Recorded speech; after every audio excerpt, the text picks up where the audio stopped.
India के दो major passion हैं, एक सिनेमा और दूसरा क्रिकेट। एक पहलू में हम पहले से ही विनर हैं इंडिया की T20 विश्व कप की जीत से। सिनेमा के साथ ये एक जर्नी है और हर साल इसमें हाईज एंड लोज देखने को मिलते हैं। और 15 अगस्त साल की सबसे इम्पोर्टेंट डेट्स में से एक है। कंट्री की इंडिपेंडेंस के साथ ही पिछले कुछ सालों में फिल्म इंडस्ट्री के लिए भी ये एक इम्पॉर्टेंट डेट बनी रही है, क्योंकि इससे उनके हाथ में एक एक्स्ट्रा दिन जुड़ जाता है जब एक बड़ी आबादी फिल्में देखने के लिए बाहर निकलती है।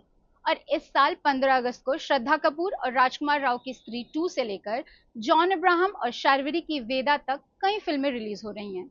इसके अलावा हिंदी में अक्षय कुमार की खेल खेल में, तमिल में विक्रम की थंगालान, तेलुगु में रवि तेजा की मिस्टर बच्चन और राम पोथिनेनी की डबल स्मार्ट भी उसी दिन रिलीज हो रही है। इतनी सारी फिल्में स्क्रीन पर आने के बाद क्या ये दर्शकों के लिए केओस होगा या ये सेलिब्रेशन ऑफ वेराइटीज बना रहेगा? ट्रेड एक्सपर्ट तरन आदर्श ने कहा कि इन 6 में से 3 फिल्में साउथ से हैं, तो वो वहां के फुटफॉल्स को डोमिनेट करेंगी। हिंदी में इन तीनों में से स्त्री 2 का ट्रेलर और गानों से मिले रिस्पॉन्स के आधार पर क्लियर एज मिल रही है। ट्रेड एनालिस्ट कोमल नाहाटा का कहना है कि शुरुआती हफ्तों में कोई भी फिल्म बेहतरीन प्रदर्शन नहीं कर पाएगी।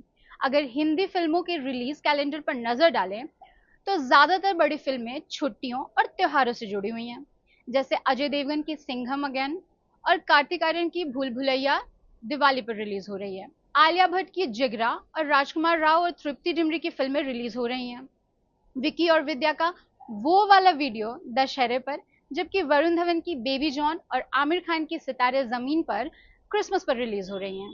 कोमल नहाटा कहते हैं कि ये चलन लगभग 10-15 साल पहले नहीं था, क्योंकि तब फिल्में 10, 15, 25 सप्ताह के लिए सिनेमाघरों में होती थी, लेकिन अब खेल ज्यादातर पहले सप्ताह के बाद ही खत्म हो जाता है। तो अब देखना ये होगा कि इस साल 15 अगस्त पर आने वाली फिल्मों में से कौन दर्शकों को प्रभावित करती है। मैं मोनिका, कैमरा पर्सन अदिति के साथ कदम इनसाइट से।